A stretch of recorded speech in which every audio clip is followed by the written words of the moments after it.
Muito bem, sejam todos bem-vindos para mais um Cosmos Week Entrevista.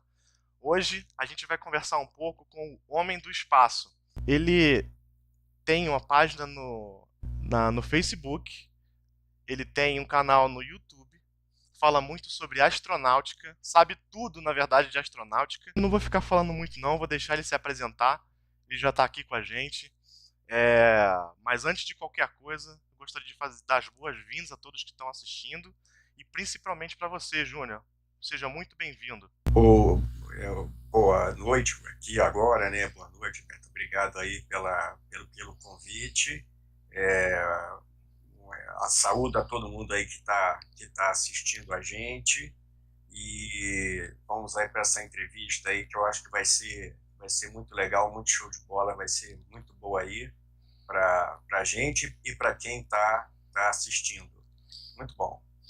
Isso aí, a ideia é esse Cosmos Week Entrevista é um quadro que a gente está fazendo da nossa página do Instagram, que é o @Cosmos_Week no Instagram. E também a gente coloca alguns pedaços das entrevistas, alguns cortes da entrevista no YouTube. Eu vou deixar todos os links, onde você estiver vendo essa entrevista, eu vou deixar o link é, de todas as páginas, todos os contatos aqui do Homem do Espaço. É fera em astronáutica. Mas, Júnior, deixa eu começar pedindo para você falar um pouquinho sobre a sua trajetória e o que te levou a se dedicar a essa área aí da astronáutica. A gente aqui, Júnior, gosta muito de astronomia, astrofísica, tudo relacionado ao espaço, ao universo, mas como a gente estava falando um pouco antes aí nos bastidores, está muito ligado à astronáutica com a exploração espacial, obviamente. Então, isso aí a gente admira muito e gosta muito também, e quer aprender. Então, eu vou deixar a palavra com você, e para você falar um pouco sobre esse seu interesse sobre astronáutica, desde quando, e a sua trajetória até chegar nesse momento de divulgação sobre astronáutica na internet. Beleza, show de bola. Bom, primeiro aí pedindo desculpa por eu não estar podendo aparecer na tela, mas porque ao vivo sempre as coisas ficam difíceis, e cidade do interior também é difícil, e para variar, tive aí um probleminha na Droidcam, mas como eu sou um cara muito feio, a minha logo é bem mais bonita e vocês não vão sair no prejuízo. Bom, eu tenho, eu sou um cara, já não sou um cara novo, eu tenho 51 anos, eu sou uma pessoa de origem humilde, do interior do estado do Rio de Janeiro, sou um caipira, com muito gosto, com muito orgulho, sou um Conterrâneo, sou caipira carioca também. instruído, dentro do possível, conterrâneos, somos fluminenses, só que eu sou flamenguista, eu sou rubro-negro. Eu também, Mengão, pô, caramba! Então já somos duas boas pessoas conversando. Sou desenhista, sou desenhista técnico por profissão, Aham. sou analista de sistemas por formação, porém sou um cara que sinceramente não gosto de programar. Eu, desde pequeno, sempre gostei de desenhar e de projetar.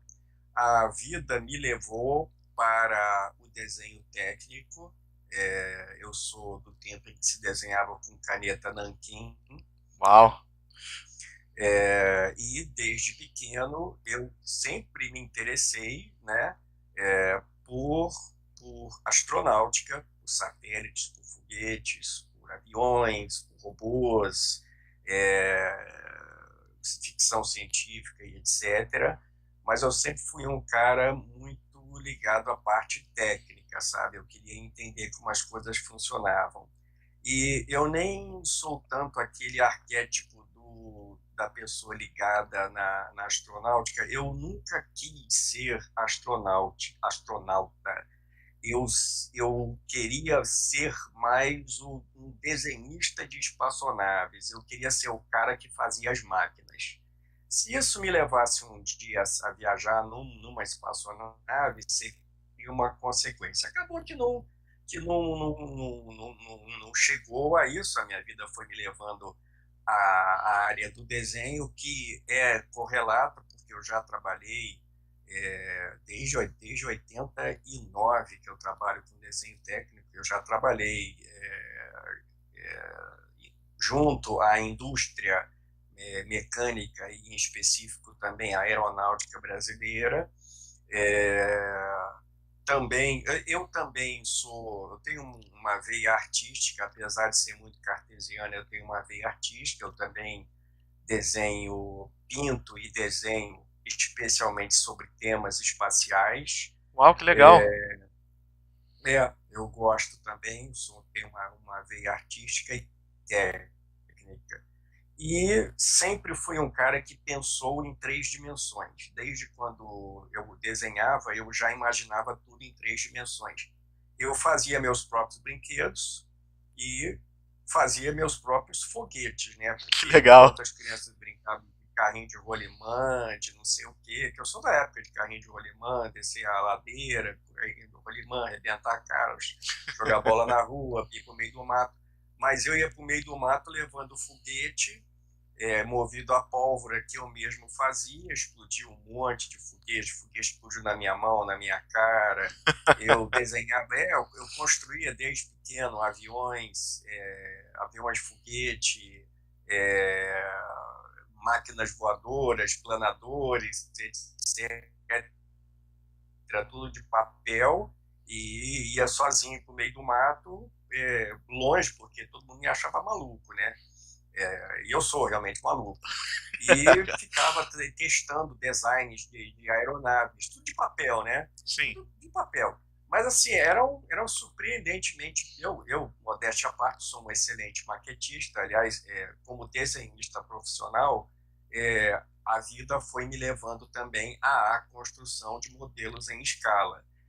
Acabei sendo chamado para a arquitetura, foi uma imposição que me fizeram. Fiz várias maquetes arquitetônicas também. Eu gosto da construção de maquete, mas a minha paixão era a construção também de maquetes de espaçonaves. E eu projeto também as minhas próprias espaçonaves. Por força da paixão pelo desenho e pela vida me levar ao desenho técnico, eu não segui uma carreira de engenheiro espacial. Acabou que, assim, modéstia à parte, me dei bem, posso dizer assim. Ficou confortável essa carreira, e eu me contentei em ser um observador do avanço espacial e tentar passar isso para as outras pessoas. Acabou que a vida me levou a isso, ou eu subrepticiamente fui levando até ter o canal do Homem do Espaço, né? Então, voltando lá, eu desenhava vias espaçonaves. Eu não tinha, na época, não existia internet, coisa e tal, o telefone era discado. Eu pegava uma câmera fotográfica e fotografava na tela as reportagens que saíam na TV. Na época só tinha TV Globo, TV Tupi. Então eu tinha um monte de fotografias de tela de TV onde apareciam os astronautas e cosmonautas e etc.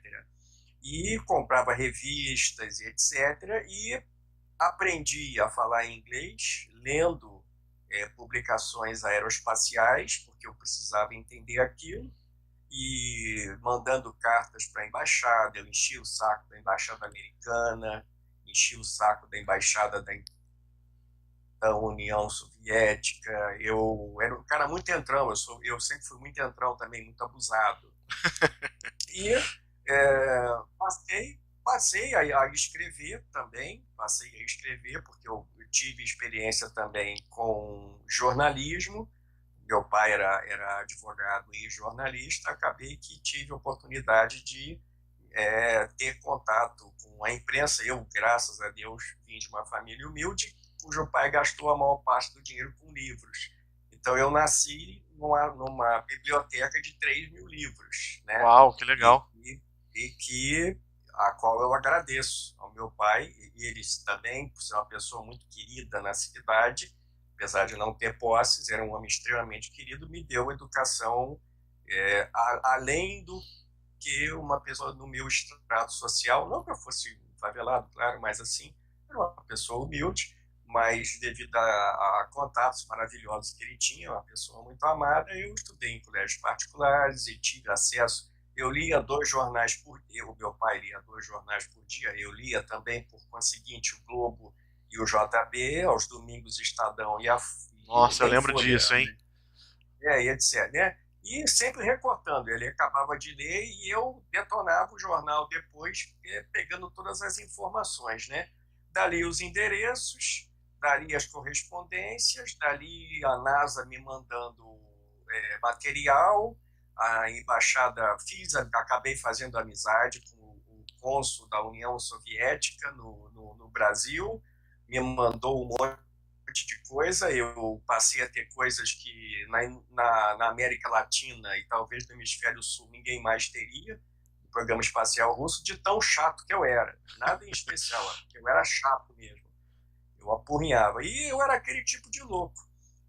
Tive algumas pessoas que, se eu começar a enrolar muito, você me corta, porque Não, eu não, tô, falo tô muito, adorando. tá? Eu gosto muito Beleza, de saber histórias das pessoas. Olha só. beleza, Tô, na beleza. verdade, até esqueci que a gente tá gravando. Eu tô aqui prestando atenção no que você tá falando de uma forma muito Show de concentrada até. bola. Ah, então, vamos meter bronca. Eu devo também a grande parte do que eu sou hoje a algumas pessoas, em especial uma pessoa maravilhosa aqui, um capitão da aeronáutica chamado Basílio Baranoff, uma pessoa, um ser humano extraordinário que me abriu as portas do CTA em 1989, me abriu as portas da biblioteca me abriu até acesso ao ITA, me abriu acesso à biblioteca do CTA, aos arquivos do INPE,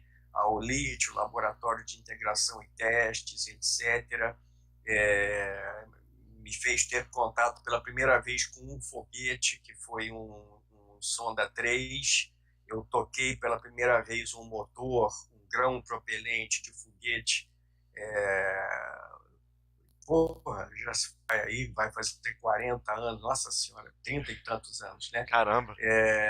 Graças a ele e ao professor Ronaldo Rogério de Freitas Mourão, que me convidou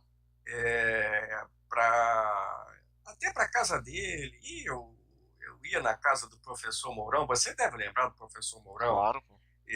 Somos Então, contemporâneos, somos contemporâneos. um contemporâneo.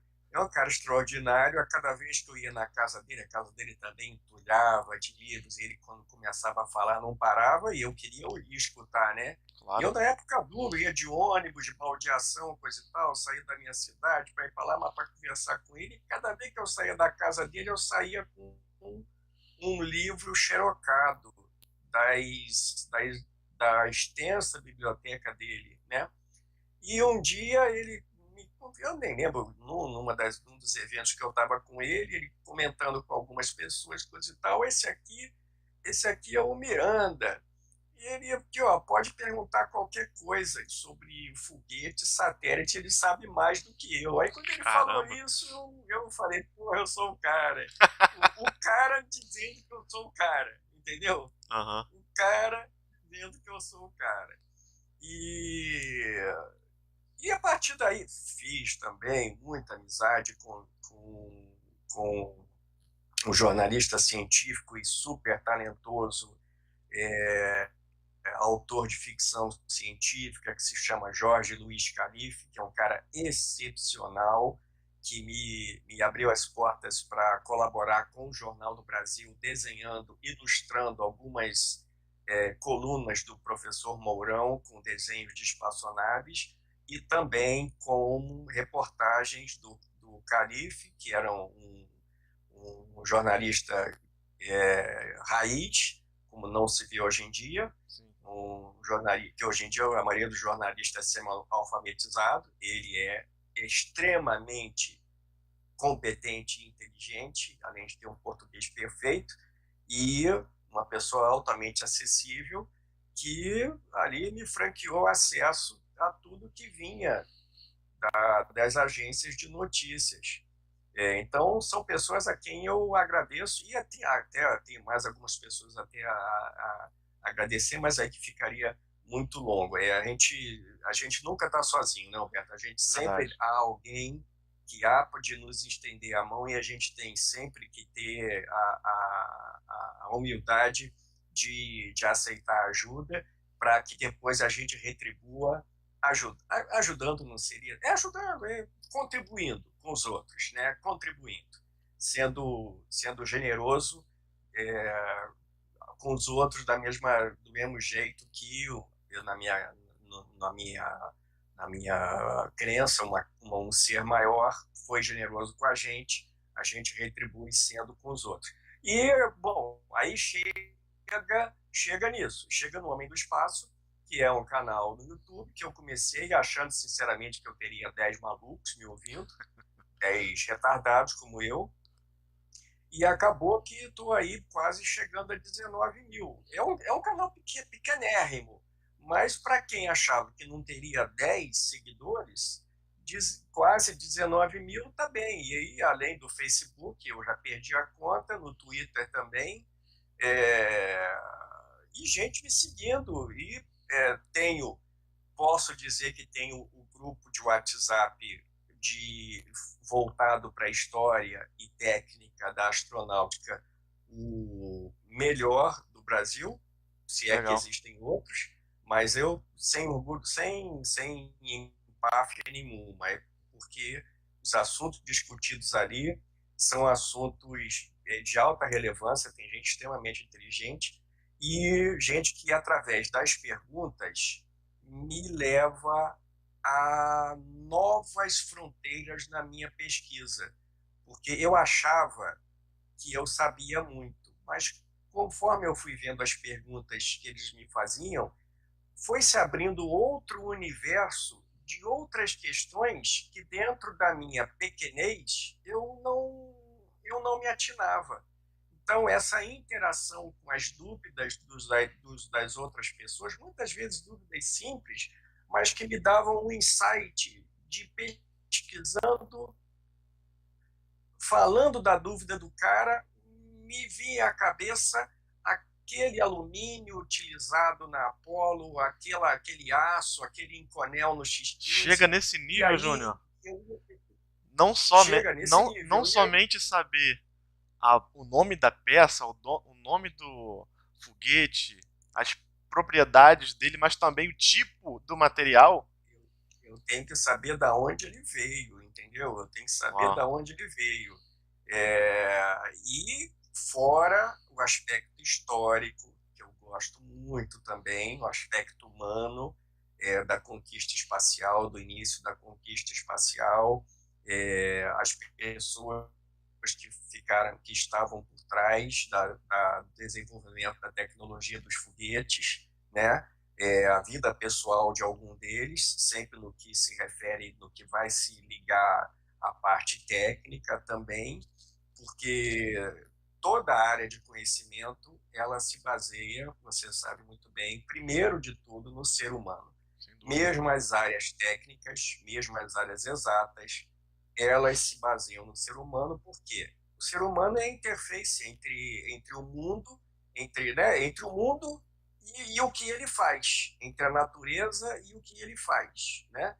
O Exatamente isso. foguete, o homem é a interface entre a Lua e a nave que pousa na Lua. Se o homem não tivesse ali para desenhar, tirar da terra o mineral para converter em alumínio, converter em mylar, converter em aço, em colômbio, em níquel e etc., e juntar molas, vigas, longarinas, etc., não tem. E o homem está sujeito a paixões, a inveja, a tudo que há de bom e a tudo que há É, de ruim, a né? Que faz a humanidade é gente isso, ter né? um ser humano. A humanidade é isso. E a humanidade, a astronáutica vai levar todas as qualidades e os defeitos humanos para outros mundos. Então, e o ser humano não vai mudar, tá? Eu acho que a essência do ser humano,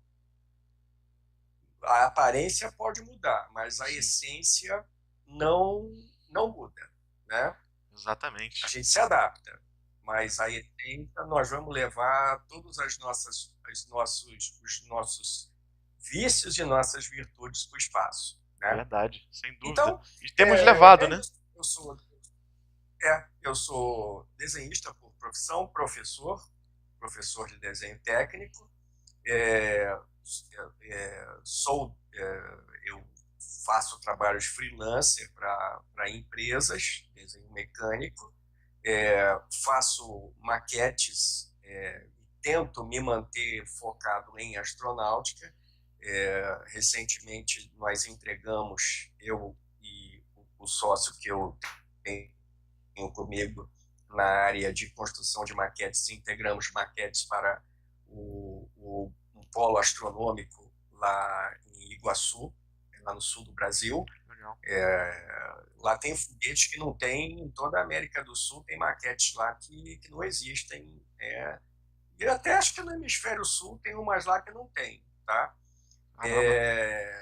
E é isso. Eu sou um cara cartesiano, com veia poética e artística, porque para você fazer, aí entra outra história, fazer o 3D, né? Porque eu também depois me especializei em 3 dimensões, desenho em 3D, até para ilustrar as minhas reportagens, os meus textos, os meus livros, né? Então eu desenho as espaçonaves e os foguetes em 3 dimensões, além de também fazer as maquetes físicas, né, das naves. E desenhando a gente vai aprendendo, porque a gente vai olhando aquele parafuso que está ali e a gente quer saber por que ele está ali. Aquela janela, por que ela tem aquela forma. E mil coisas vêm dessa... No fundo é uma paixão infantil. Eu faço as coisas brincando. Eu brinco para fazer. Eu me divirto fazendo, né? E invisto horas da minha vida que eu podia estar me divertindo, se bem que eu gosto de me divertir, mas às vezes eu invisto horas da minha vida que eu podia estar fazendo outra coisa para estudar. Porque uma coisa que você tem que fazer é sempre estar estudando, Se tá? atualizando sempre, né? Sempre atualizando. E você está sempre um passo atrás do que se faz por aí. Mas eu consigo estar sempre só um passinho. Só um passinho. Acabou, eu já tô. O Não, cara não tá tão longe assim, né? deu uma mexidinha. Não. Acabou que no final eu virei artista contratado pela revista da Agência Espacial Russa, né, a Russky Cosmos. Eu sou desenhista em ocasiões especiais, quando eles precisam de um desenho de um 3D, né, mais elaborado, de uma espaçonave, aí no caso, uma espaçonave russa, que o Sua objetivo lá dele. especialidade na astronáutica é mais sobre da época da União Soviética e atualmente da Rússia, correto? Não é que seja a minha especialidade. Eu fiquei mais curioso com os russos porque vinha pouca informação deles. Então isso Verdade. atiçou mais a minha curiosidade, né? E o aspecto historiográfico da astronáutica russa é muito interessante, assim como é o da americana. E muita gente tem curiosidade nos programas espaciais russos e chineses.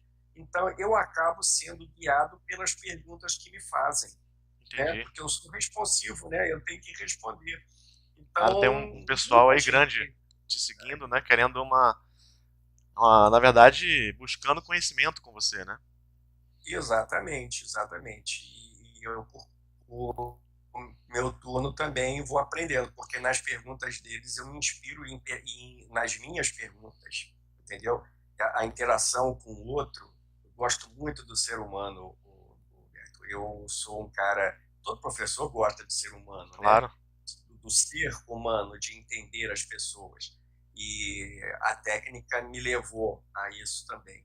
Então, fui reunindo, me tornei membro da Sociedade Interplanetária Britânica, que é uma entidade que existe aí há décadas aí, da qual fez parte Arthur C. Clarke, Patrick Moore, Sim. que foi um grande astrônomo, Arthur C. Clarke, que é um escritor de 2001, 2010, etc. Então acabou que a vida foi me levando. Eu juntei uma biblioteca sobre o assunto, selecionada, Sim. tenho contato com autores, né, que me mandam os originais dos livros deles, porque eu faço uma ilustração, eu pesquiso uma coisa e mando para eles um detalhe, uma foto, algo que eu achei, e o cara, poxa, que legal, eu nem tinha me tocado nisso, não sei o que, toma isso aqui. E é aquela troca, né? Sim. Aquela troca, vai a Acaba sendo troca. uma fonte de pesquisa também, né? Acaba sendo uma Como fonte você de pesquisa. falou, o interesse de outros acabam te despertando também a necessidade até de buscar mais conhecimento. Com certeza, com certeza. Então daí nasceu, de modo bem despretensioso, o Homem do Espaço. Eu gravando dentro do meu quarto, gravando no Uhum. meu notebook. Eu fiz um apanhado da nave espacial soviética Venera que pousou em Vênus, porque eu vi que ninguém sabia dessa espaçonave, ninguém falava dela, dessa série no Brasil, ou se falava, falava bobagem. Aí eu peguei e falei, quer saber de uma coisa? Eu vou pegar aqui e vou destrinchar a Venera. Peguei e mandei bronca. Aí, quando eu vi, tinha 10 inscritos, 20, 30, 100, e aí Foi foi subindo. indo, e chegamos aí. Fiz uma palestra na Campus Party, chamado pelo Serjão, que foi muito legal também, ao vivo, eu gosto de falar ao O Sérgio vivo. Sacani, do canal Space Today. Space Today, Legal. parceiro, Aliás, Sérgio, queremos você aqui, hein, no Cosmos Week Entrevista. chama aí que ele chega junto também, com certeza. E fui interagindo e não parei mais. E o meu carro-chefe é o canal e a página do Facebook também, que é onde eu faço os textos mais elaborados, eu paro para ver um assunto. Até eu quero confessar para você aqui, Júnior, que na página do Facebook, quando Uhum. eu tenho que parar um tempo, quando eu vejo um post teu lá do, vou parar o que eu tô fazendo, porque eu tenho que ler. Porque ele é um documento.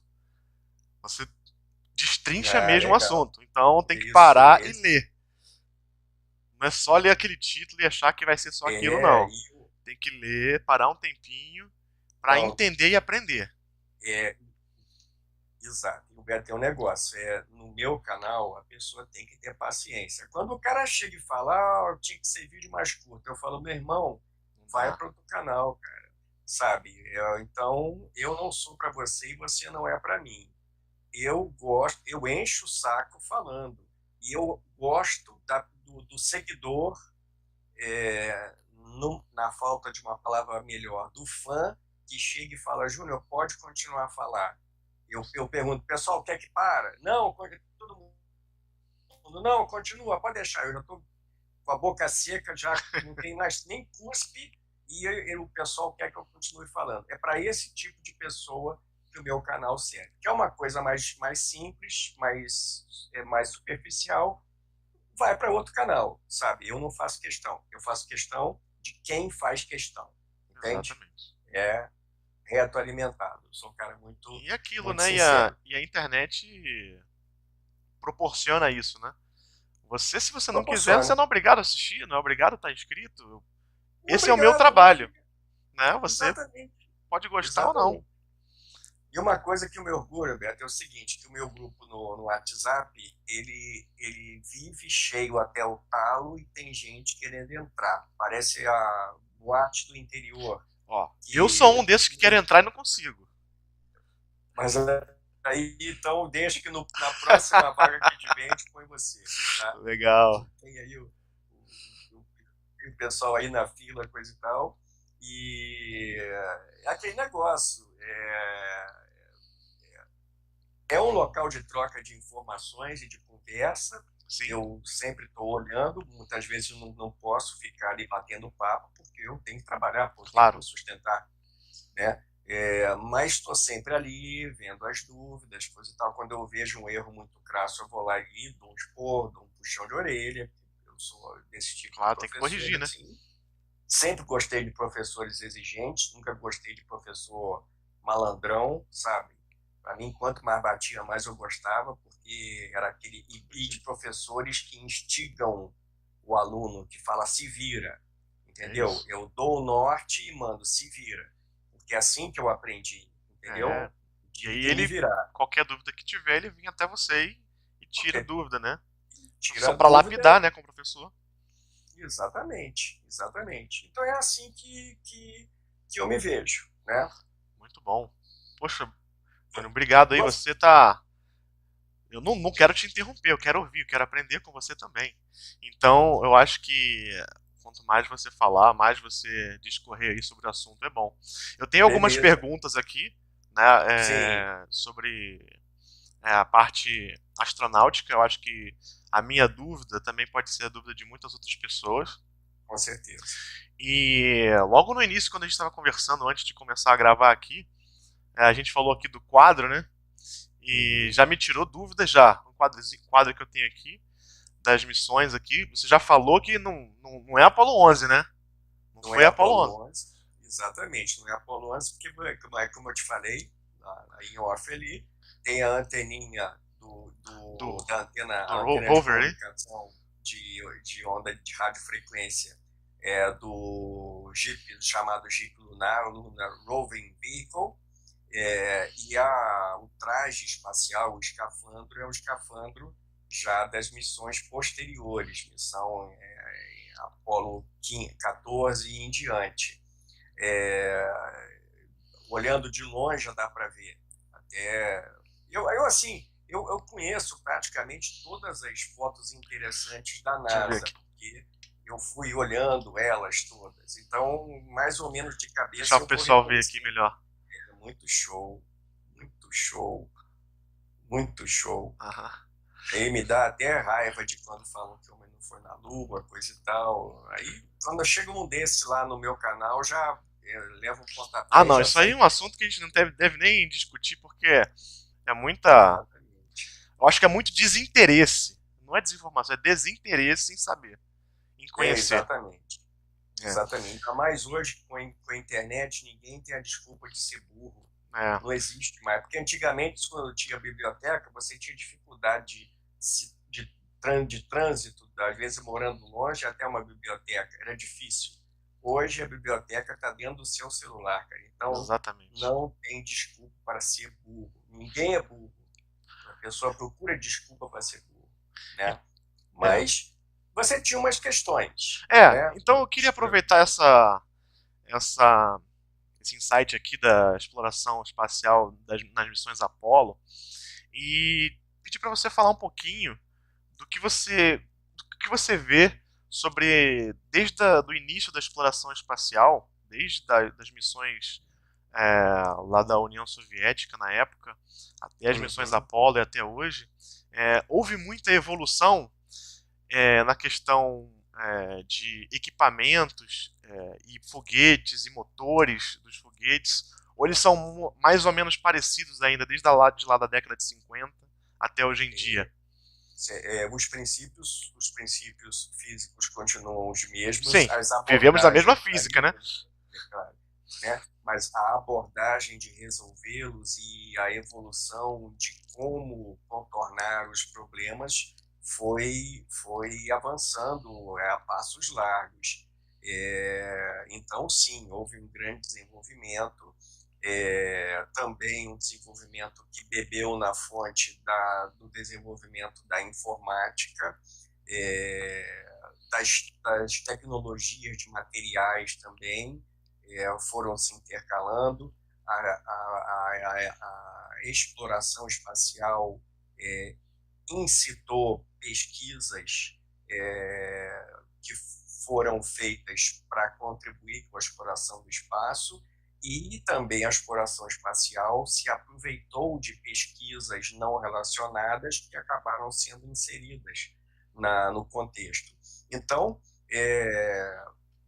o foguete em si, a máquina voadora foguete, né, o veículo de propulsão por reação, ele ganhou o seu grande destaque na Segunda Guerra Mundial, com os foguetes V2 da Alemanha, com o fim da Segunda Guerra Mundial, os cientistas alemães, em sua maioria, foram para os Estados Unidos. Lá ficaram um tempo de molho, porque os americanos tinham, sim, projetos de foguetes anteriores aos alemães chegarem. Acabaram sendo chamados para trabalhar efetivamente no programa espacial, no incipiente programa de mísseis americanos. Uma turma menos especializada foi para a União Soviética, onde deu uma pequena contribuição, importante, porém pequena, porque também os soviéticos tinham projetos próprios de foguetes bem antes da Segunda Guerra Mundial. O foguete ele é uma ideia bastante antiga. A propulsão à reação é uma ideia que vem, na verdade, do fim do século XIX, os estudos mais técnicos, né, em relação a isso. E aí os primeiros foguetes foram, sim, baseados no V2 alemão, ou foram uma mescla do que americanos e russos já tinham com as soluções alemãs.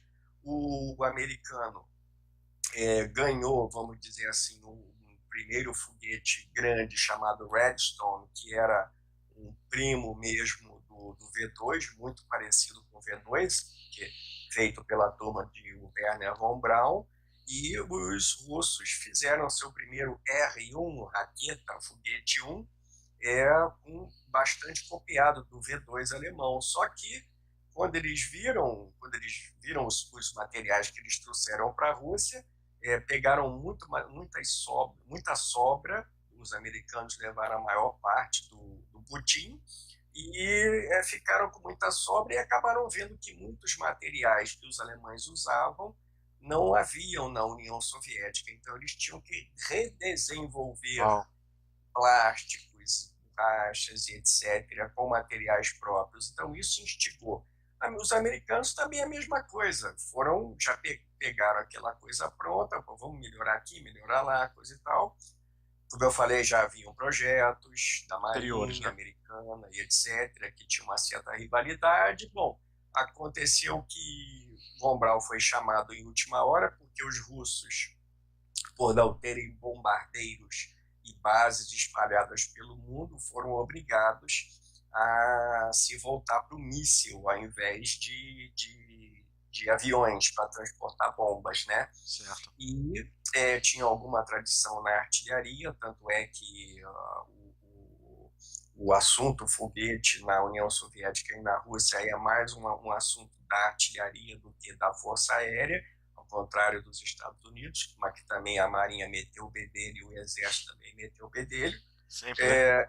E aí, com o tempo, os russos, obrigados a lançarem as suas bombas atômicas, que eram muito grandes para atingir território inimigo, tiveram que produzir um foguete muito grande, enquanto os americanos foram mestres em miniaturizar as bombas para serem ou levadas em aviões ou em pequenos foguetes. Então, os russos, para ter que carregar uma bomba de 5 toneladas, fizeram um foguete enorme, um foguete intercontinental enorme, chamado R-7, o foguete 7, o número 7, Sim. que acabou sendo ineficiente, porque era um foguete que levava dias para ser comissionado, para ser montado, colocado na plataforma, abastecido, coisa e tal. Como arma de guerra, acabou sendo uma coisa completamente iníqua, mas que deu ensejo ao lançamento do primeiro satélite, que nem era tão visto assim como algo pelos governantes soviéticos, uma coisa muito importante, não. Os cientistas é que cutucavam os governos para o feito, para a utilidade de satélite. Na verdade, os governos tinham mais pendor, mais inclinação para as aplicações militares. Falou em aplicação foguete para jogar bomba para matar gente, ligava as antenas. Agora, ciência, coisa e tal, era uma coisa assim relegada ao segundo plano. Não estavam muito preocupados com a ciência, não, né? Queriam fazer guerra mesmo.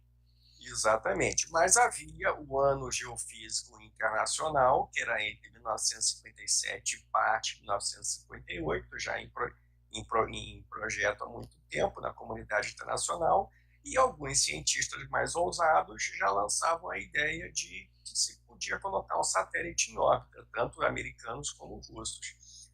E foi dada a autorização para os soviéticos lançarem um satélite, quando se percebeu que os americanos estavam, através de Von Braun e da Marinha, principalmente, com planos de lançar um pequeno satélite. Então, acabou que os russos, na pressa, os soviéticos, na pressa, foram obrigados a desenvolver um satélite para lançar antes que os americanos lançassem o dele. Os soviéticos tinham um projeto de um satélite grande chamado Objeto D, que era um satélite enorme de 1.300 quilos, Caramba. que ia bem ia ser... Esse eu nunca ouvi falar. Objeto D. O objeto D, eles chamavam assim, Objeto D. Só que quando viram que a Marinha estava tentando colocar, a Marinha Americana estava tentando colocar um satélite em órbita, e o Von Braun estava ali na pinta para colocar também, acabou vindo uma ordem do Politburo, Khrushchev, etc., para que se colocasse um satélite o mais rápido possível. E o grande mentor do programa espacial soviético, que se chamava Sergei Korolev, ele recebeu uma ordem: olha, coloca um satélite o mais rápido possível. E ele foi obrigado a largar o objeto D de lado um pouco, e fazer o PS, que se chama satélite mais simples. Então ele teve que, tipo, em um mês e pouco, montar um satélite. Nossa, que tinha apenas um transmissor de rádio. Era só isso, que tinha um transmissor de rádio, um termostato para acionar um ventiladorzinho e as antenas de transmissão. Então, ali, e cheio de nitrogênio. A própria transmissão dos sinais radiotécnicos do satélite davam aos cientistas informações sobre a ionosfera, sobre o ambiente espacial. Então acabou também sendo experimento científico, né? E aí, com esse foguete R7, outra denominação, uma variante da R7, lançou o Sputnik. Aí detonou a opinião pública. Famoso Sputnik. Né? Detonou a opinião pública americana, que foi obrigado a recorrer ao Von Braun. Von Braun falou que ele tinha um foguete encostado, digamos assim, na garagem, e falou: olha, eu tenho aquele foguete ali pronto, se vocês me derem um ok, em 60 e poucos dias eu lanço o satélite. Dito e feito, ele foi e lançou o Explorer 1 em 31 de janeiro de 1958. Os soviéticos tinham lançado o Sputnik 2, aí que a imprensa caiu de pau em cima mesmo, né? Já era o Sputnik 2 e os Estados Unidos não tinham lançado nada ainda. Não tinham lançado nada ainda. E a imprensa fez um alarde. Quando os russos lançaram o primeiro Sputnik, eles acharam que iam causar rebuliço só na comunidade científica. Na verdade, causou rebuliço no mundo inteiro, na mídia inteira. E o Khrushchev foi esperto. O Khrushchev era aquele caipirão, coisa e tal, falastrão, coisa e tal. Ele viu: opa, isso aqui eu vou provar que o sistema comunista é melhor que o capitalista. E aí, pronto, cara, exigiu um outro satélite maior ainda antes do americano. Aí tiveram que botar a cadelinha Laika, né? A Laika. O Sputnik 2, né? A Laika se chamava Crespinha, Kudryavka, né? Mas acabou sendo conhecida como Laika. Com essa vantagem, Humberto, do foguete baseado no R7, podia lançar uma grande carga no espaço, os soviéticos ganharam uma grande dianteira nos primeiros feitos espaciais. Sim, primeiro satélite. Exatamente. Deixa eu só te falar uma coisa. Então foi daí então que começou a famosa corrida espacial. Sim. Onde não se tinha mais aquele incentivo armamentício, né, da guerra, mas se iniciou aí a guerra, um outro tipo de guerra, né, da corrida espacial. De prestígio. Exatamente. Sim. Exatamente. E E detalhe, cada foguete espacial tinha aplicação militar. A maioria dos satélites, aliás, lançados tem aplicações militares. Depois, claro, hoje em dia foi Deixa eu só passando tirar o uma dúvida tempo. com você. Teoricamente, só tirar uma dúvida. Teoricamente, ali, essa corrida espacial, no meu entendimento, seria até para provar a capacidade de lançamento de foguete, no caso, para lançar um satélite, mas ao invés de um satélite naquele foguete, poderia ter uma arma. Exatamente, exatamente. Isso era o ponto levantado tanto nos jornais como entre os propositores do míssil Redstone. Olha, os russos, olha só, estão com um foguete aí que colocou um satélite em órbita, cara. Quer outra prova que eles podem acertar É, Nova York com uma bomba atômica, que a gente sabe que eles têm, nós já vimos, coisa e tal, e etc., né? sim, sim. Naquela época tinham aviões de reconhecimento, U-2, né, fazendo reconhecimento, balões fazendo reconhecimento na União Soviética, tinha espionagem. Por outro lado, os soviéticos liam nos jornais tudo que os americanos estavam fazendo, e o que era secreto eles não eram burros, podiam depreender, né? Eram cientistas também. Pô, o cientista vê um foguete, de cara ele tem uma ideia do que aquele foguete é capaz, entende? Qualquer engenheiro minimamente alfabetizado tecnologicamente, quando vê um foguete, ele pensa, opa, ele deve funcionar de tal maneira. Quando ele vê os parâmetros orbitais, etc., ele extrapola e faz boas extrapolações, né? Sem Não dúvida. tem nenhuma desviação. Não quer dizer que ele vai acertar tudo, mas como uma pessoa escolada e entendida que vai ver. Então, foi isso. Só que tem um detalhe. A União Soviética, como toda economia totalitária, sistema político totalitário, era muito concentrado, os poderes, não há ambiente democrático, não havia pressão da população. O americano tinha pressão da população, o contribuinte, que no final das contas paga as contas. O Exatamente. contribuinte passou a exigir que a América tivesse uma presença espacial, né? E um cara de visão como Kennedy percebeu isso, né? Já na União Soviética, não, as decisões vinham do Estado. Só que, como todo sistema baseado na burocracia, você tem as idiosincrasias, as invejas, as competições. Também havia isso. Claro. Haviam aqueles caras aqueles engenheiros que tinham um padrinho político, um padrinho no sistema militar, e etc. Então havia também rivalidade. Quem ganhou essa rivalidade durante algum tempo foi o Sergei Korolev, né?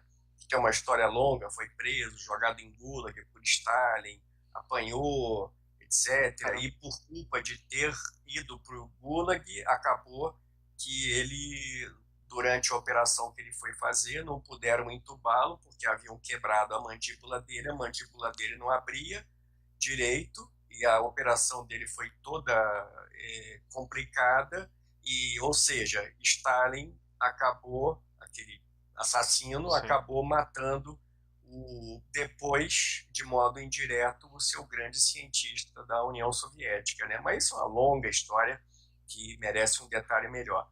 Dá Mas papo aí, para outra conversa. outra conversa. O detalhe, os soviéticos, eles foram sempre chegando primeiro, tá? Só que era o seguinte, o A partir soviético daqui, chegava primeiro com um Fusca e o americano chegava 2, 3 meses depois com, vamos comparar o Fusca, com um Corolla. Tá caramba. entendendo? Ou Então, a partir seja, daqui, Júnior, eu já sei aonde você quer chegar. Então, a partir daqui, você já vai responder uma outra pergunta para mim. Que a gente sempre vê que, ao longo dessa corrida espacial aí, que os soviéticos sempre começavam. Sempre começava. faziam aquilo primeiro. Né? Uhum. E dentro dessa pergunta, é saber quem ganhou essa corrida espacial. Os soviéticos por começarem sempre, fazerem sempre primeiro várias coisas, vários feitos primeiro, ou os Estados Unidos por pisar na Lua primeiro? No grupo do Homem do Espaço no Facebook, eu um dia fiz uma relação de todos os primeiros, as primazias Legal. soviéticas, que é uma pancada, e depois eu fiz uma relação de todas as primazias americanas. Correto. Tem um monte de aplicações tecnológicas, como satélite de telecomunicações, satélite astronômico e etc. Uma série de peças-chaves que os americanos foram os primeiros, mas não tinham a envergadura midiática que colocar o primeiro homem no espaço, colocar a primeira mulher no espaço, fazer a primeira nave com 3 pessoas a bordo. Entendi. Tem o lado do marketing também, né? Havia mais, eram coisas mais espetaculares, mas Entendi. que a Rússia fazia no topo, no gargalo. Para você ter uma ideia, a espaçonave que é usada hoje, a Soyuz, ela foi projetada em 1962. Nossa. Era para ela entrar... Tá aí até hoje, né? Era para ela entrar em produção, já viajando para a Lua, lá no máximo em 65, 66. Por conta da pressão do governo soviético por feitos espaciais, os cientistas da União Soviética tiveram que se concentrar, esticar o Vostok, que era a nave de Yuri Gagarin, esticar as capacidades do Vostok até o máximo possível. Numa nave onde cabia um cosmonauta, eles enfiaram 3 caras, depois enfiaram 2 caras. Eu já vi umas fotos. Sem ter espaço lá dentro, porque não tinha como desenvolver a nave ideal, que era a Soyuz. Tá? Então, acabou que os soviéticos ganharam em chegar primeiro em certas coisas, mas foram se atrasando. Por quê? Em 1961, os americanos, já pensando no voo à Lua, já começaram a série de foguetes Saturno. Tá? E com o primeiro Saturno, que foi em 1961, eles já tinham capacidade orbital de colocar uma nave muito mais pesada que qualquer nave soviética. Foguete daquele também, né? E com base naquele primeiro Saturno, veio de enxurrada os outros Saturnos, até o Saturno V. Em 1965, os soviéticos já tinham perdido a corrida espacial em 1964, quando lançaram o Voskhod 1 com 3 cosmonautas. Mesmo com toda o alarde que fizeram, o Voskhod podia ficar no máximo um dia, e para você ter uma ideia, não em tinha órbita, você diz, um dia em órbita. De emergência. Desculpa, eu falei alguma coisa e misturou, talvez fique ruim para ouvir. Mas você disse um dia em órbita, eles poderiam ficar no máximo um dia em órbita. Um dia em órbita, porque a nave Vostok foi feita para 10 dias com um cosmonauta. Ela, convertida em Voskhod, ela teve os seus suprimentos e o seu tempo de vida, de baterias, etc., é reduzido. Entendi. E também ela tinha uma margem de segurança menor, porque o equipamento foi levado ao limite. E com o segundo voo, que foi um voo no qual o Alexei Leonov abriu a porta da espaçonave e flutuou para fora da nave, eles tiveram que fazer aquilo adicionando uma câmara inflável, cara, tipo uma sanfona. Inflável? Porque a nave não podia ser aberta ao vácuo, enquanto a Gemini americana era desenhada para ser aberta ao vácuo. O Voskhod podia ser aberta ao vácuo por um curtíssimo espaço de tempo em emergência. Então eles tiveram que desenvolver, fazer uma ginástica tremenda. O Voskhod 2 é um troço que hoje em dia seria impensável você voar um troço daquele. Eu acho maravilhoso tecnicamente. Tecnicamente é uma maravilha, tá? Me interessa muito. Mas é totalmente fora de questão você utilizar hoje uma espaçonave daquelas, tá? Só para a gente dar uma pensada. Então, os russos e os soviéticos, na verdade, eles foram os primeiros a colocar um ser humano em órbita, né? Sim, Mas nessas condições que você está explicando, uma condição limite, lembrando o limite. e também a primeira caminhada espacial, correto?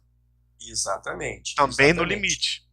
exatamente. Sem desmerecer, Alberto, a capacidade científica e técnica, tá, dos cientistas, dos engenheiros, Sim, sem sem dúvida. menosprezar a coragem dos cosmonautas. Isso está além de qualquer dúvida.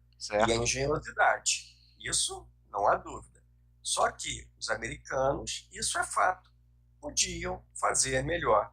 Em 1966, quando a Gemini 12 retornou à Terra, os americanos já tinham ultrapassado tudo que os soviéticos tinham feito no espaço. Então os E, americanos se prepararam melhor para fazer as mesmas coisas de forma melhor, mais segura e com mais condições. e se prepararam antes, Beto. Por quê? Porque o Kennedy, movido pelos seus cientistas, lançou a América no Apolo antes de ter um americano no espaço, cutucado pelos cientistas. Os soviéticos só aprovaram mesmo na mão e soltando grana em 1964. Não Entendi. dá para você ganhar uma corrida dessas comendo mosca 3 anos, Entendi. entende? Então, os soviéticos, sim, tinham um projeto de colocar um cosmonauta na Lua, tá? Mas foi levado a toque de caixa. E aí, divergindo, fizeram vários designers, apresentaram projetos concorrentes. Alguns designers com padrinhos lá na alta cúpula ganharam dinheiro para desenvolver projetos que acabaram não sendo utilizados. Faltou dinheiro para o teste em terra do foguete oficial para levar os cosmonautas russos, que era o N-1, Nozitel Odin, lançador 1, é,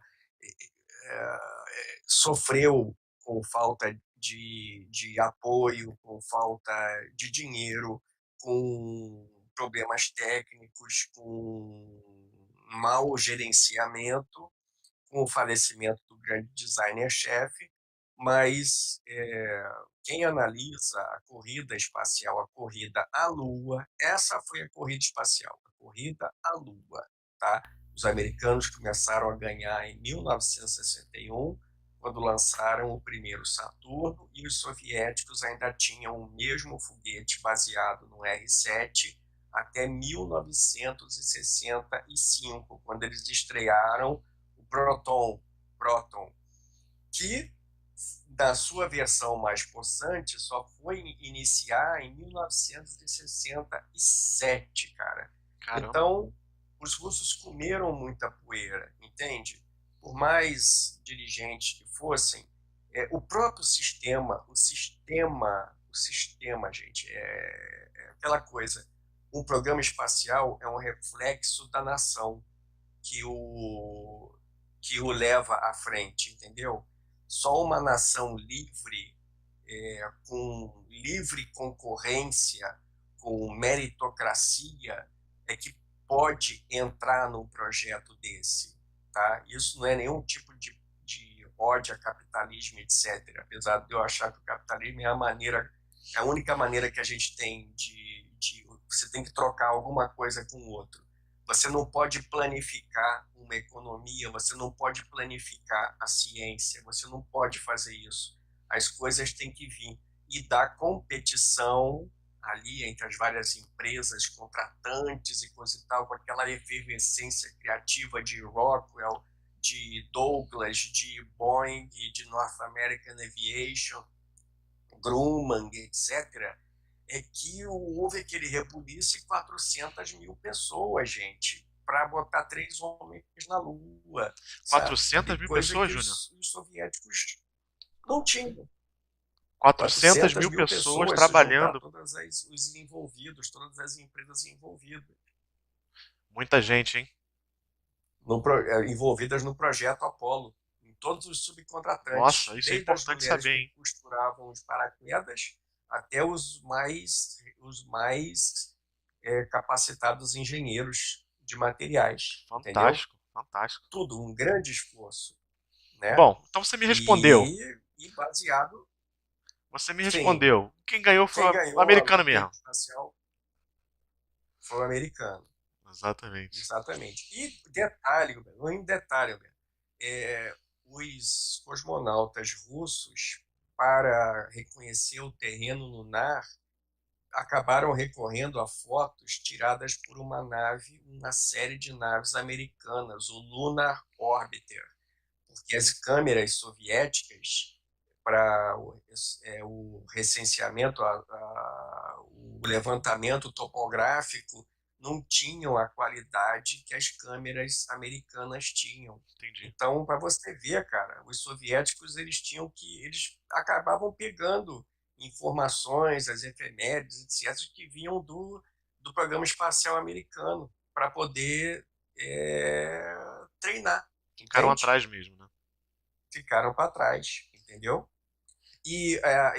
Assim, só para arrematar isso, Sim. os soviéticos eles cutucaram a onça com vara curta. A onça estava dormindo. Quando eles lançaram o Sputnik, eles deram uma cutucada com a varinha, uma vara longa. Lançaram o Gagarin, eles cutucaram com uma vara menor. E aí, quando eles botaram a Valentina Tereshkova e o Voskhod, etc., eles foram cutucando com a varetinha pequenininha. A onça foi e comeu eles, entendeu? Entendi. Foi isso. Exatamente. Analogia perfeita.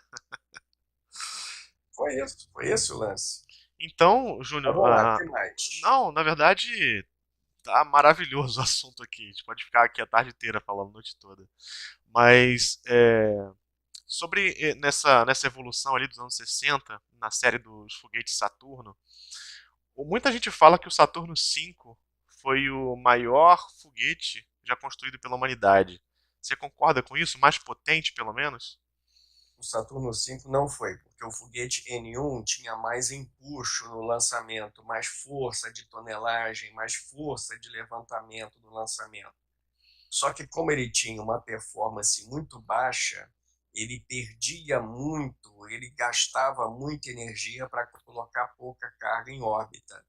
O Saturno V foi o maior foguete mais possante colocado em voo efetivo, mas em termos de tonelagem, de força motriz, era o N1, mas que foi lançado 4 vezes e que foi destruído nas 4 vezes em que foi lançado.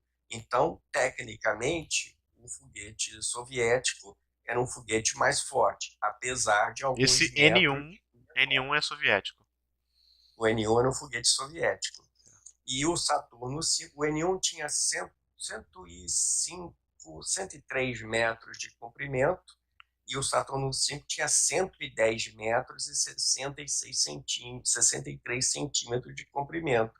Os dois pesavam ali aproximadamente suas 2.000 e tantas, 2.700 Nossa. toneladas, e o Saturno V tinha um empuxo de 3.700 e tantas toneladas e o N1 chegando nas 4.000 toneladas. Muita massa Só para que, empurrar, hein?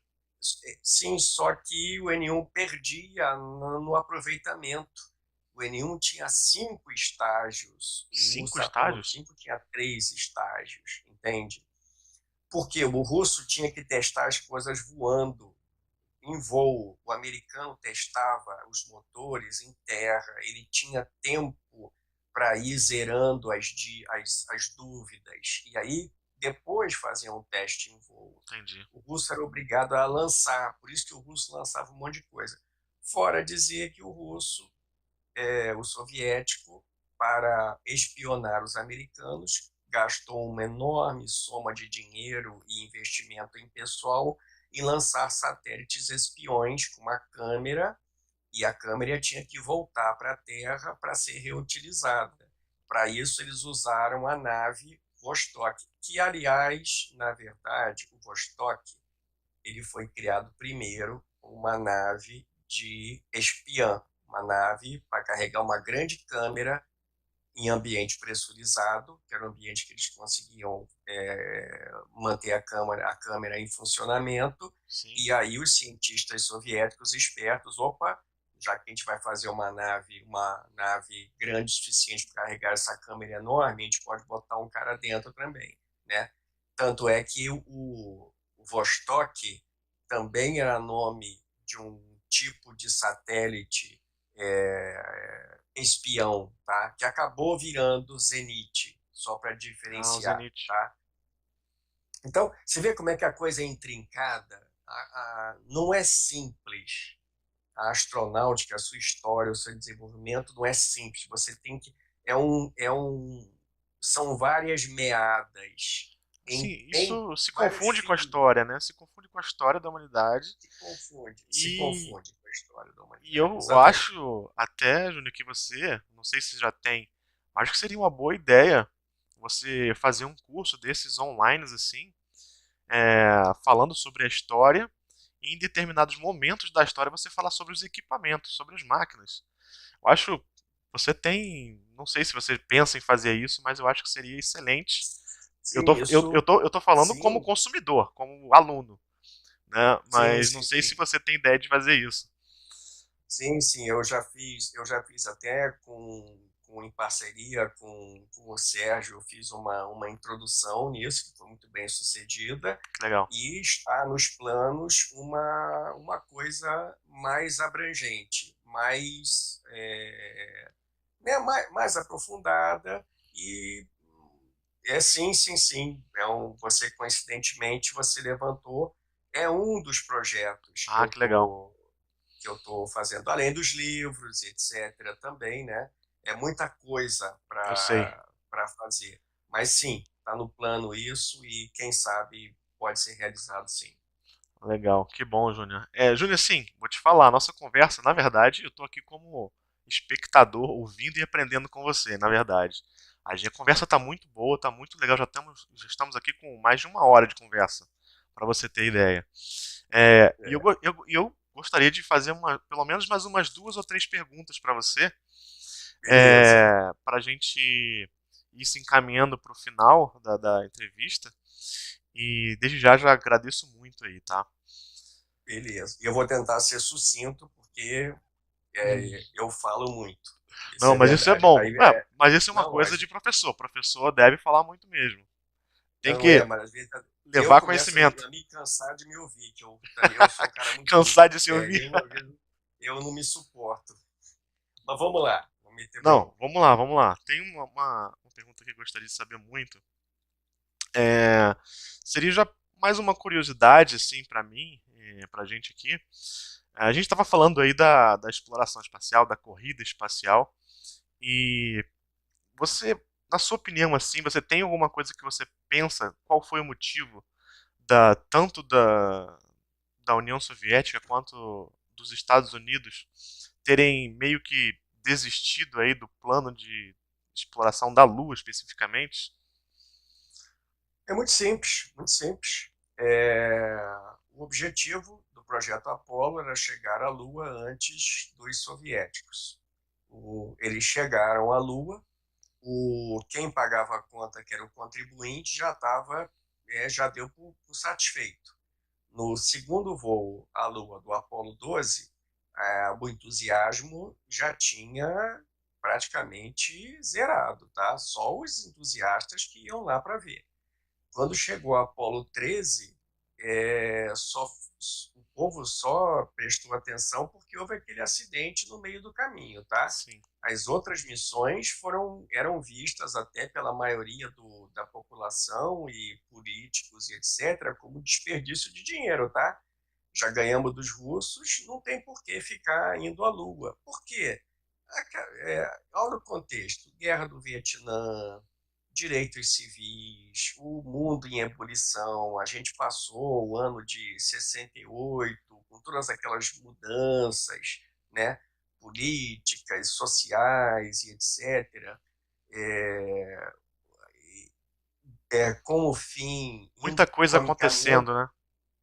isso, e caminhando para o fim da guerra do Vietnã, com os americanos se retirando, acabou que em 70 e 71, começou aquele período da detente, que foi a reaproximação lenta entre Estados Unidos e União Soviética, porque eles viram que já tinham chegado a um equilíbrio, né?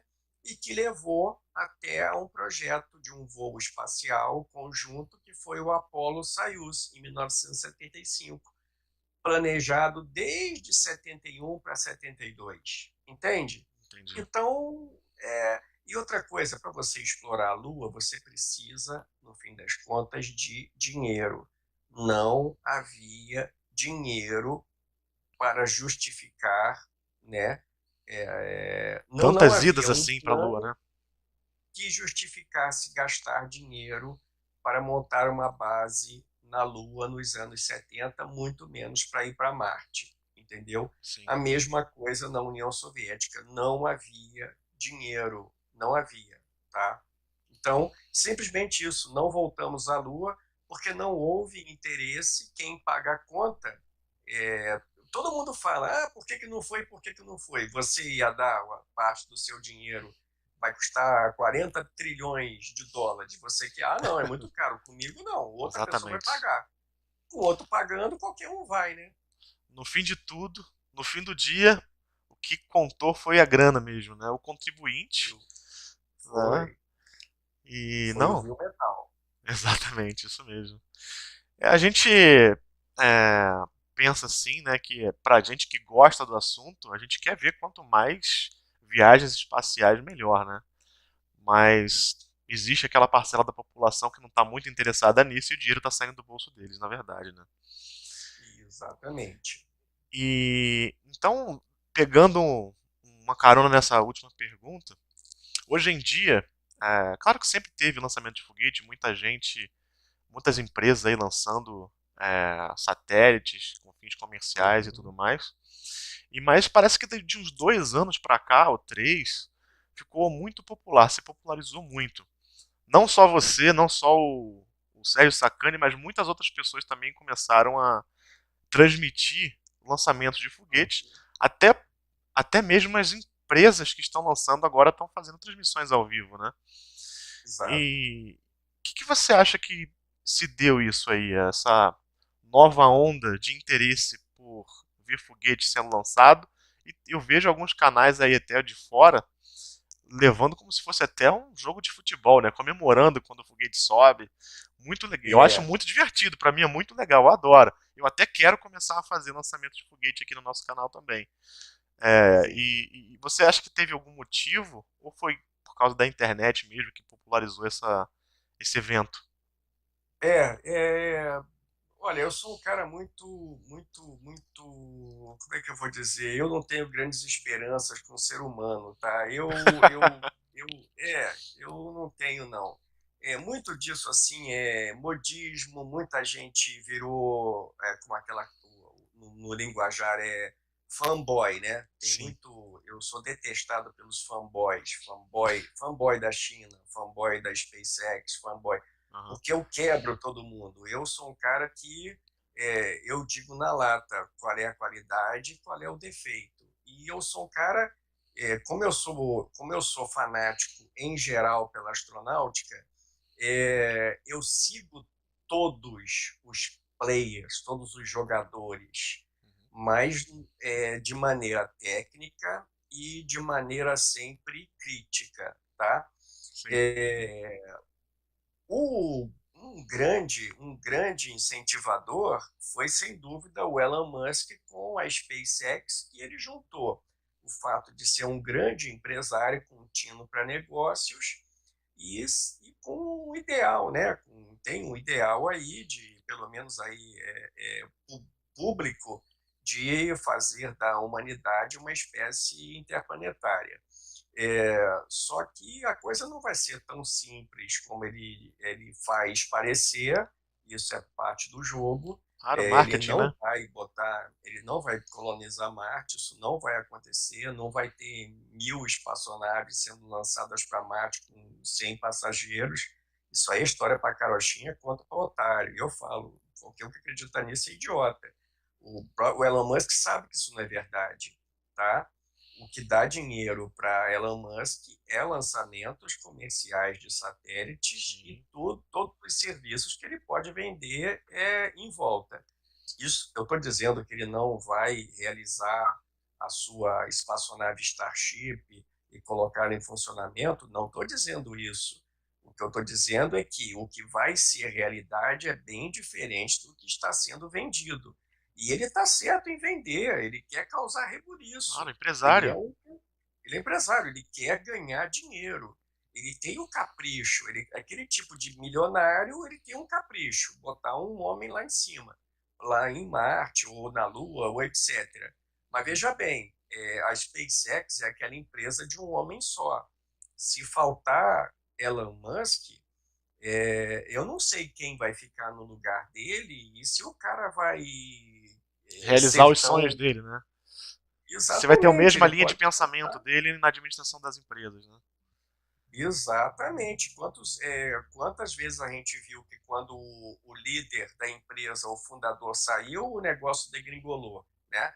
Então, muito cuidado com empresas que ficam muito focadas na personalidade do seu dono, com toda a admiração que esse dono mereça, porque ele é um super empresário Claro. e ele investiu na reutilização de foguete, que é uma ideia mais velha do que andar para frente, tá? Só que ninguém tinha se atentado a tentar desenvolver isso, porque, na realidade, alguns foguetes são mais baratos de serem feitos e jogados fora do que você desenvolver a É tecnologia de mesmo. reutilização. Isso é um fato, tá? Tem foguete que é mais barato você fazer um por um e jogar fora do que você parar e investir para reutilizar. Tem uns foguetes assim menores de uma empresa.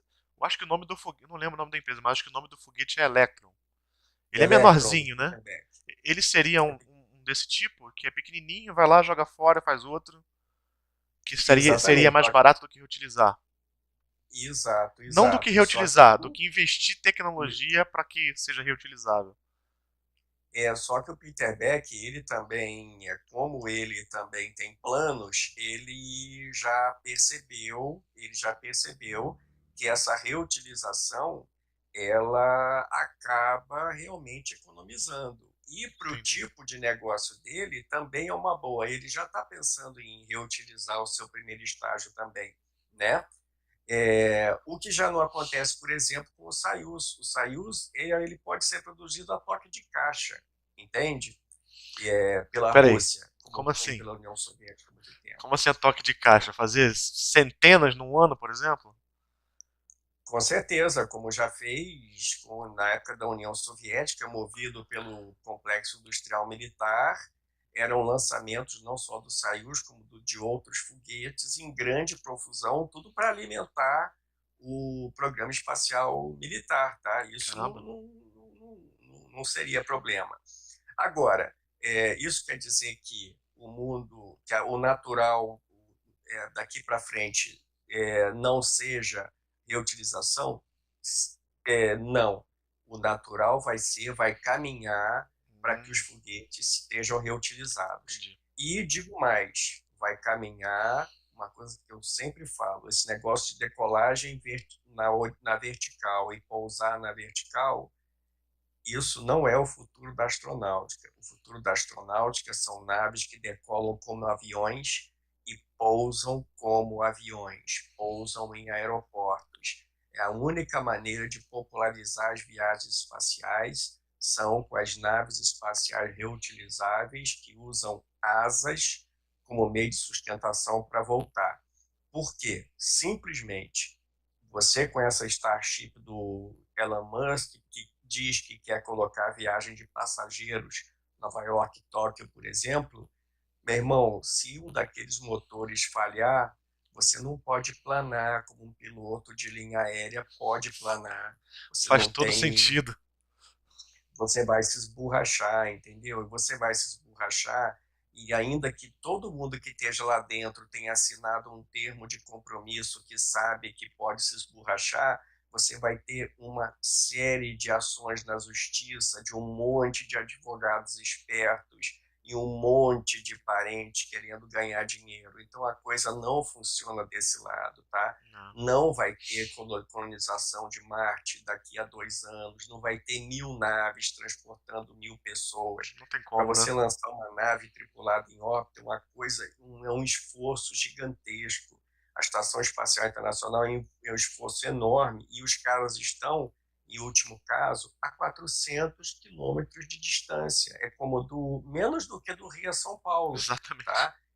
Você indo para Marte, você está, Deus dará, Olha, durante 7 meses na ida, mais 6 meses, 8, um ano de estada e depois mais, digamos, 6 meses para você voltar. Você está por sua conta e risco. nossa, eu não Se tinha pensado acontecer, nisso mesmo ainda, ó. se acontecer um vazamento como teve nos Vesda esses dias aí, cara, os caras estão dentro d'água, eles iam começar a perder oxigênio, perder o ar, iam ter que compensar jogando mais oxigênio na atmosfera interna da nave, e um dia ali uma descarguinha elétrica ia incendiar, morrer todo mundo queimado lá dentro. É claro que eu estou fazendo uma extrapolação, estou exagerando, estou criando Não, outro mas faz todo cenário sentido, aqui, Júnior, faz todo sentido. Imagina, né? a gente, vamos dizer assim, a maioria das pessoas que não estão ligadas muito nisso, acredita que é tranquilo ir para Marte, né? Pertinho. São Não seis, é, 7 meses de viagem, é, mais um tempo enorme 60 lá. milhões de quilômetros, é muito longe.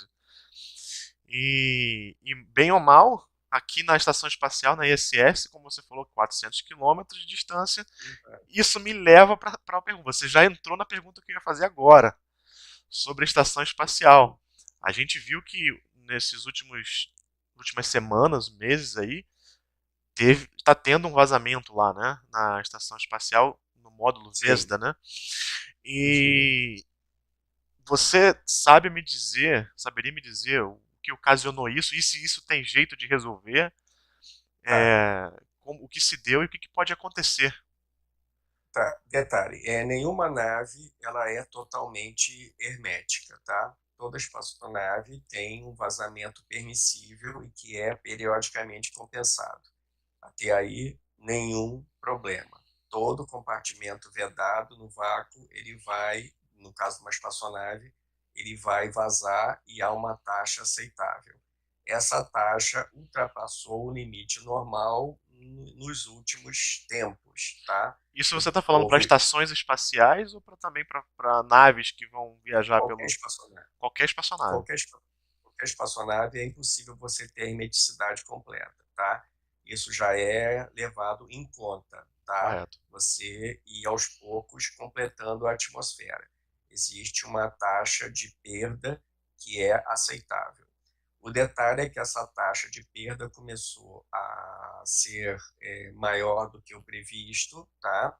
E, como os caras não são idiotas, eles começaram a ir fechando os compartimentos e ver onde é que estava o vazamento. E chegaram até a câmara de transferência, a Pericodaia Camera, a câmara traseira do módulo Zvezda, que é um compartimento de 2 metros de largura por 1,45 m no máximo de Então, comprimento, uns 5 metros é quadrados ali mais ou menos. uma coisinha de nada que tem uma porta de engate onde vem as espaçonaves de carga e tripuladas. Então, pelo que eles rastrearam, está vazando em algum dos selos de borracha, um elastômero que tem ali, não sabem em que local, está vazando por ali uma certa quantidade. Ou em algum dos furos por onde passam dutos, cabos, cablagens ou válvulas, tá? Pode ser também.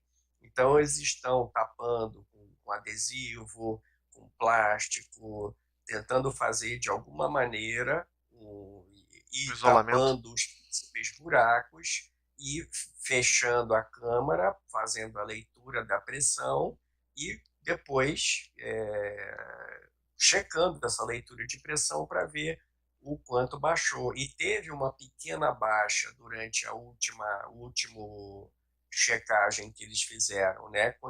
Continua a vazar. Em último caso, eles fecham a porta que leva para essa câmara e vida que segue. Eles Isola continuam com ali. outras portas, isolam e continuam com outras portas de acoplamento. Entendi. Isso é um aborrecimento? Sim, é um aborrecimento, tá? Mas, em princípio, não vai é, condenar a estação Condenar a estação espacial. espaçonave por completo. A É, estação espacial por é, completo. exato. Mas eu creio que, olha só, no fim das contas, se esse vazamento se mantiver a uma taxa X, eles podem até aceitar essa taxa e ir completando, tá? Completando até 2030, aguentando, empurrando isso com a barriga, tá? A não ser que a situação se degrade, esse selo vá se desmanchando, ele acarrete outros problemas, tá? Mas pelo que eu tenho de informações, não há nenhuma urgência e a inventividade é, dos técnicos ela sempre vai encontrar uma saída, tá? E fora dizer que daqui a pouco os russos estão querendo fazer sua própria estação espacial, Sim. entende? Tem uma longa história também por trás disso, né? Tem o programa Artemis ou Artemis, que não vai chegar à Lua botar o próximo homem e a primeira mulher, como Primeira eles mulher. gostam de politicamente correto falar nessa baboseira. 2024 eles estão prevendo, né? A NASA está prevendo 2024. Ah, você acha É, que isso é possível? não vai de jeito nenhum, não vai de É jeito mesmo? Você acha nenhum. que não é possível chegar em 2024 de novo na Lua? Não vai. Isso é papo para boi dormir, entendeu? Aham. A NASA investiu bilhões de dólares num foguete, o SLS, por conta dos lobbies que senadores democratas e republicanos têm para puxar a brasa para as fábricas que eles têm nos seus estados e ganhar mais votos, enquanto existem duas empresas particulares, a Blue Origin do Jeff Bezos e a Bezos. SpaceX, que teriam capacidade de, se adequando, contribuir com esse voo lunar americano, né, fazendo os devidos arranjos, tá? Sim. É, Não tinha fora necessidade de disso, desenvolver um foguete novo. não tinha ele não seria essencial, tá? Ele não Entendi. seria essencial no cenário que a gente tem hoje. Não é essencial um SLS, tá? A não ser que o governo não queira depender de um particular. Sim. Mas o governo americano, claro que vai depender, porque ele está intrinsecamente ligado com as grandes corporações, Claro. etc. A ULA, United Launch Alliance, Uhum. que é a empresa que lança satélites, entre eles militares, Militares, né? para o Pentágono, para o Departamento de Defesa, é empresa particular e que o mercado de satélites militares vai de vento em popa, entende? Não tinha O necessidade realmente, né? orçamento Não é, militar. não é essencial, né, ter um foguete novo, né? Tem tantas empresas aí Tem servindo. opções, tem opções. Em breve vai ter o Vulcan, entende? Muita coisa. Em breve vai ter o New Glenn, do Jeff Bezos. Em breve aí vamos ter o Super Heavy. Não no prazo que o Elon Musk diz, mas vai acabar sim, vamos acabar É, tendo o estão. Super Heavy, a Starship vai acabar voando. Não vamos ter voo ponto a ponto com a Starship, isso eu duvido muito, a não ser que sejam kamikazes, tá? Eu não vejo. Eu também, Mas assim, como. Se eu pensar como consumidor, né? De um. Ah, eu quero ir para Tóquio. Né? Eu, não, eu acho que eu uhum, não pegaria um foguete desse. A gente tem aí. Tem uma outra empresa aí, a Virgin, né? Que vai. Virgin, Que tá tendo investimentos aí em voos supersônicos, né? Então eu acho que eu preferia exatamente. ir de supersônico do que de foguete. Claro, com certeza, preço muito mais barato, ainda que caro, vai ser muito mais barato e muito mais segurança, entendeu? Porque a viagem aérea de passageiros, é uma tecnologia amadurecida, é uma tecnologia muito segura. O voo espacial ainda é uma tecnologia cujo perigo ainda é inerente. E, repito, só a fusão da tecnologia aeronáutica, tá? Com todas as suas regras, com a espacial é que vai prover o acesso rotineiro de pessoas ao espaço. Só Entendi. quando a gente tiver mesclado de modo o casamento perfeito da aeronáutica com a Astronauta. astronáutica é que a gente vai ter. Aí a gente vai voltar nos primeiros livros de ficção científica, onde as naves decolavam de rampas ou de aeroportos, coisa e Filmes, tal. desenhos, né? Ficção científica em geral, a gente vê isso, né? Viagem espacial em máquinas como se fossem aviões um pouco mais potentes, assim, mas Sofisticado. mais sofisticados Exatamente. e Exatamente. voando como um avião, né? Pousando, tendo um pouso como um avião, não na Exato. vertical. Exato. Para pousar em planetas que não tem atmosfera, ou atmosfera rarefeita, você vai ter que usar o pouso Tudo bem? propulsado. Aí é o risco. Aham. Tá? Estamos falando da Terra. A Lua, a mesma coisa. E outra coisa, ir para Marte para quê? O que tem lá? Pois Tem é, não, outro negócio também, né? Qual a utilidade? Marte é uma lua que tem uma camadinha de gás em uma volta, atmosfera tá? muito rarefeita. Exato. Vai ganhar dinheiro com o quê lá? Ah, Entende? Tem que se pensar o que vai dar de acho retorno, que se ganharia mais né? dinheiro, como que fala, minerando asteroides do que indo para algum outro Minerando, planeta. Mineração de asteroides. buscando, buscando o hélio 3 na Lua. Sim, Exatamente, mineração. iria se ganhar dinheiro. Esse vai ser o mote. E com o que se tem hoje em dia, só para a gente encerrar, o New Space, que chama essas novas pequenas empresas de lançamento de pequenos satélites, satélites cada vez mais acessíveis. Se por um lado os satélites ficam maiores para cumprir mais funções, eles também ficam com mais vida útil. Por outro Sim, lado, satélites ficam menores, mais miniaturizados, cumprindo funções bem específicas para universidades, clientes particulares, etc. Daí vem o mercado emergente de pequenos foguetes, exato. sejam eles reutilizados ou não. Então, a ótica, o business, né, o bizu, né, a tendência, ela vai mudando. Nós vamos ver cada vez mais jogadores, atores particulares e clientes particulares, né, novas iniciativas. Então, eu vejo assim muitos avanços, mas não do jeito como o pessoal pensa, mas avanços igualmente excitantes, tá? Legal. Igualmente excitantes. Júnior, muito obrigado. Nossa, daria pra gente ficar aqui, como eu falei antes, a noite inteira conversando. Mas a Eu gente que agradeço. precisa finalizar aí. Estou muito satisfeito, muito feliz com a sua presença, com todo o seu conhecimento que você está transmitindo aqui para gente. Espero que a gente um Obrigado. dia possa falar um pouquinho mais sobre isso, que é um assunto que é muito intrigante, muito interessante, que a gente quer aprender cada vez mais. Eu gostaria de Beleza. te parabenizar aí mais uma vez pelo fantástico trabalho que você tem feito na internet, no seu canal de YouTube, no Facebook. Sempre com o nome é Homem do Espaço, digitando Homem do Espaço, todo mundo vai te encontrar, né? Exatamente. Inclusive digitando sem o www, homendoespaço.com já chega no meu site, onde tem os livros, e-books, maquetes, etc. No Facebook, no YouTube, no Twitter, sempre Tem Homem do todas as Espaço. plataformas. Tá em todas as plataformas. Só não estou no Instagram, porque eu sou meio preguiçoso com o Instagram, mas vou acabar entrando. Não tem jeito. Mas Uma no hora tem que entrar. Face, uma hora que tem que entrar.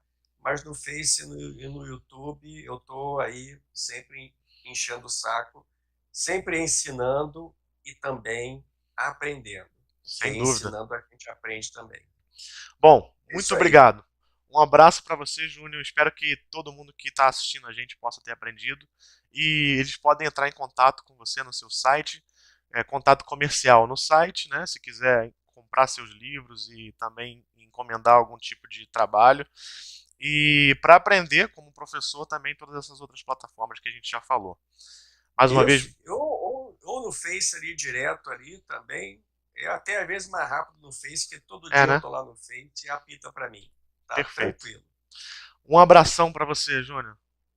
Para você também, obrigado. Estamos aí. Um grande abraço para todo mundo que está assistindo a gente e obrigado aí pelo convite. Valeu. Nossa, a honra é toda minha aí. Então, Cosmos Week Entrevista finaliza mais uma entrevista aqui, dessa vez com o Homem do Espaço. Um abraço a todos e fui!